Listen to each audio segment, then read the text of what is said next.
Bienvenidos una vez más a su canal retro, su único canal retro que los consuela, Retro Consuelas. Ahora veremos los 7 juguetes de los 90 que extrañamos. Bienvenidos y disfrútenlo.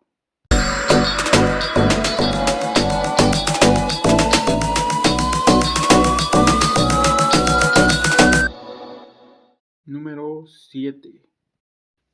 En el año de 1996 surge de la necesidad de la gran N de crear una franquicia nueva que trajera a los jugadores de la misma manera que lo hicieron otras franquicias de la gran N, como pues sabemos Mario, Zelda, éxitos consagrados ya de Nintendo por la época. Así es como de la mano del creador Satoshi Tajiri se crea Pokémon para la consola de Game Boy. Ahí es como comenzó todo. Hasta el año de 1999 es que esta franquicia llega a México en forma de anime o caricaturas, como lo quieran decir. Bueno, esto de la mano de Televisa en el canal 5. Así es como en México comienza la fiebre de los pequeños monstruos. Y todo lo que tuviera que ver con esta franquicia en esos tiempos era añorado por los niños de esa época. Bueno, tenemos muñecos, tazos, peluches, cartas, los mismos videojuegos, promocionales, de todo, incluso a hoy en día. Pero en esos tiempos el boom fue increíble. Todo eso hoy en día es algo que añoramos y deseamos. Entonces, esta franquicia, estos juguetes, estas cosas, fue algo que en ese tiempo la verdad la rompió. Así que en este top empezamos con esto, número 7. Número 6. En los 90. Época que de innovaciones de todo tipo. Y aunque la tecnología no era muy sofisticada como lo es hoy en día, o revolucionaria también como lo llegó a ser en algún otro momento, sí daba para maravillarnos, claro que sí, con algunas cosas. Una de ellas fue el juguete, peluche interactivo, monstruito, llamado Furby. Claro, y fue en el año de 1998 de la mano de Dave Hampton y Calvin Chung que llegó al mundo este artículo llamado Furby, por las palabras en inglés furball o bola de pelos y baby, bebé, Furby. Llegó a ser tan aclamado que alrededor del mundo se creía que esos juguetes eran diabólicos. No. Bueno, incluso eran juguetes espía o juguetes de mala influencia. Ya saben, tu tía la panista. Pero bueno, por lo que en 1999 una agencia de seguridad de Estados Unidos los prohibió en su sede, es decir, no podías pasar con uno de esos juguetes porque pensaban que eran espías. Bueno, entonces el número 6 se lo dejamos a los Furbies, que fueron en su tiempo un juguete muy deseado, muy codiciado y a hoy uno de colección y muy querido y recordado. Número 6. Número 5. La Super Nintendo, Super NES o SNES, fue, o Super Famicom incluso también, dependiendo de dónde estés, claro que sí, fue la segunda videoconsola de sobremesa de Nintendo, que fue el miércoles 21 de noviembre de 1990, lanzada en Japón, y el 23 de agosto de 1991, lanzada en Estados Unidos.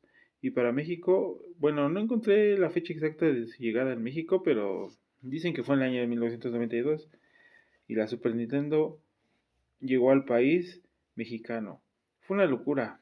Si lo recuerdan los que vivimos esa época, tener una Super Nintendo en México era ser el millonario de la colonia, del barrio, el Kiko, el pudiente, el de paro. Bueno, porque la consola en sí era un lujo para esos días. No solo por la consola en sí, porque estaba cara, sino también los juegos eran costosos y no había como hoy accesos más baratos, por así decirlo. Ya saben a lo que me refiero, piratería. Bueno, si tenías una consola de estas, eras o muy consentido o muy pudiente, ya lo decíamos. Bueno, la mayoría en esos tiempos usábamos la Family. Algunos tenían un Sega, ya sea un Sega Master o un Sega Genesis, pero eran los menos, eran el chico raro. Pero tener la Super Nintendo en esos tiempos era otra cosa. Quien haya vivido lo sabrá y me sabrá entender. Así que por eso el puesto número 5 se lo dejamos a la Super Nintendo porque fue una consola añorada por muchos y vista desde lejos y para los que la tuvieron una maravilla. Así que número 5 Super Nintendo. Número 4. Pues como ya lo decíamos en lugares anteriores, las últimas décadas del milenio se caracterizaron por las innovaciones tecnológicas. aparatos electrónicos de todo tipo llegaron a los hogares, oficinas, talleres, tiendas, todo el mundo. Algo que vino con todo ese avance tecnológico, aparte de cosas raras, fue una mascota, pero ahora virtual. Sí, una mascota virtual, una mascota de bolsillo, el Tamagotchi. Bueno, con el tamaño y forma de un huevo, una pantalla LCD monocromo con 3 botoncitos y un pequeño cordón para llevar a todos lados, como tipo llavero, nos presenta en una pantalla pixelada una mascota virtual. Pues que igual que una de verdad nos pide comer, jugar, pasear, e igualmente pues crece, se enferma, está feliz, está triste, etcétera. Ay no, qué estrés, qué estrés, porque se podía morir en cualquier momento. Pero bueno, fue en el año de 1996, de la mano de Aki Maita y Bandai, que el mundo conoció este invento que volvió a locos a todo el mundo. Claro que los que tuvimos la oportunidad de jugar con un Tamagotchi supimos lo, lo interesante que era, lo estresante, lo maravilloso. Era incluso ver en la madrugada, despertar a ver cómo iba tu Tamagotchi, si estaba durmiendo, si estaba comiendo, llevarlo a la escuela, presumirlo con los compañeros, que te lo quitara la maestra. Ay, no. Pero bueno, era una forma muy entretenida y maravillosa de jugar en esos tiempos. Y como les decía, aquí en México, en los recreos, en la calle, con tus amigos, el Tamagotchi rompió con los esquemas y todos tenían o querían uno. Claro que sí. Pero así como explotó el furor rápidamente por esos juguetes, así acabó. Y en un par de años después de que originalmente salió, el Tamagotchi pasó de moda. Sin embargo, quedó en la memoria de todos los que tuvimos, como les decía, la dicha de vivir esa época. Hoy en día aún existe una comunidad que rememora y colecciona estos emblemáticos juguetes. Sin embargo, pues ya nada tiene que ver con la época en la que salió. Bueno, aquí lo recordamos y por eso les dejamos el número 3. Número tripas. Número 3, el Tetris. El Tetris era el nombre que originalmente se le dio al juego ruso inventado por Alexei Pashiknov. Bueno, no sé si lo estoy pronunciando bien, pero un ruso inventó este videojuego y fue publicado originalmente eh, en 1984 y popularizado cuando salió para la consola Game Boy de Nintendo. Y es bueno, para la consola de Nintendo fue lanzada en el año de 1989, siendo un éxito rotundo alrededor del mundo. Podías ver a todo el mundo jugando con su Tetris en cualquier parte. Esto fue una revolución increíble para los que vivimos ese tiempo. Recordarán que no podía haber nadie con su Game Boy sin su juego de Tetris. También hubo una polémica por ahí que salió un Tetris, bueno, un cartucho de Tetris para Sega Genesis, pero eso es otra cosa. Bueno, continuando, eh, bueno, como decíamos que en el mundo no puede existir algo exitoso sin que surjan copias o surjan su versión económica. En el caso hasta del Tetris, pues llegó algo que se llamó el Brick Game, que fue la versión económica, ya decíamos, para, digamos que para los lugares más necesitados de varo, más humildes. Y así es como llega en 1994 el Brick Game, llega a todo el mundo. En el caso de México, pues tuvimos esa versión de 9.999 juegos en uno, donde pues era el Tetris, uno de coches, uno de peleas, y San se acabó repetidas N cantidad de veces. La verdad es que los que lo tuvimos sabemos que era un juego económico y muy entretenido. Si lo llegaste a tener, igual que yo, el Brick Game, sobre todo en los noventas, digo, ahora ya a lo mejor suena un poco ridículo, pero si lo tuviste en los noventas, sabías que era una forma muy efectiva de que tus padres te entretuvieran y económica. Y pues a pesar, como decía, que era un dispositivo muy básico, era muy entretenido de jugar.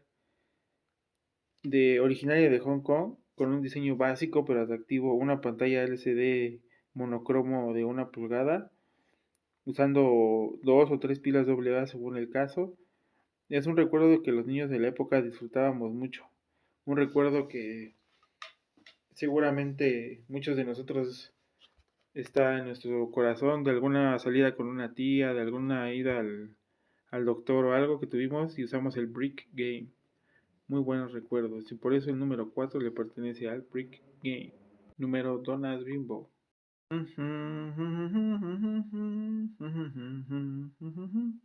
Así es, juguetes armables, de plástico, con diversas temáticas.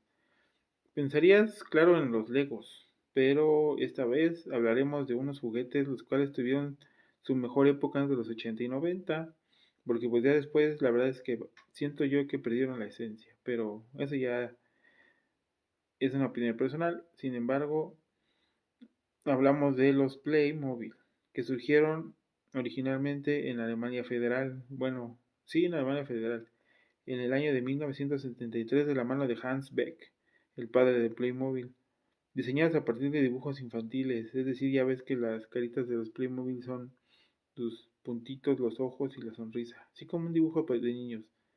Bueno, esto era porque era más fácil de fabricar, no tenía mucho detalle y los ojos y una sonrisa pues eran fáciles de imprimir en un, en un pedazo de plástico. Cuentan con juguetes de varias temáticas, vaqueros, indios, soldados, medievales, western, de profesiones y los más consagrados, los victorianos. Bueno, en México la empresa Aurimat comercializó los juguetes de Playmobil, siendo un éxito que hoy todavía existen comunidades de coleccionistas y entusiastas de Playmobil. Y bueno, ¿quién no recuerda haber tenido esos juguetes en, en el patio, en la casa, ahí jugando, armando las peleas de indios contra vaqueros, el fuerte, etcétera, el barco pirata? Unos excelentes juguetes para recordar. Así que el número 2 lo damos a los Playmobil. Number 1, número 1. ¿Quién más, señores? ¿Quién más? ¿Quién más que los poderosísimos caballeros de Atena?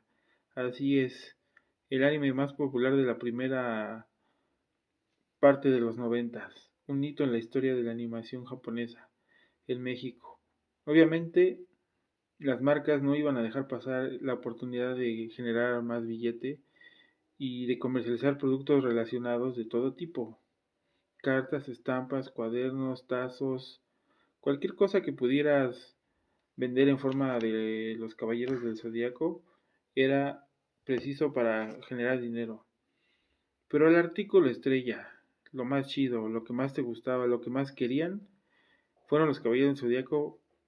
En este caso se llama vintage, o sea, los caballeros del zodiaco de Bandai, fabricados originalmente por Bandai, como ya les decía, aunque también hubo unas versiones chafitas taiwanesas o chinas, como Zen Fighter o Sendo Seiya.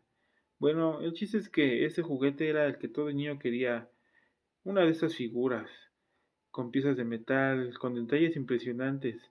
Fueron el santo grial de muchos niños de la época. Recuerdo cómo se peleaban muchos niños por tener, se portaban bien, sacaban 10 en matemáticas para tener uno de estos. Ay, no, era una locura. Ya sea Bandai o Chafita, eran una locura. Todos los niños querían uno en Navidad, querían uno de su cumpleaños. Varias anécdotas hay en muchos otros canales y muchos otros creadores de contenido también han dicho que querían de juguete su caballero del zodiaco. Por eso es el número 1. Así que así lo dejamos por hoy. Espero que lo estén pasando bien. Como les decía, compartan, denle like. Nos vemos, que estén bien.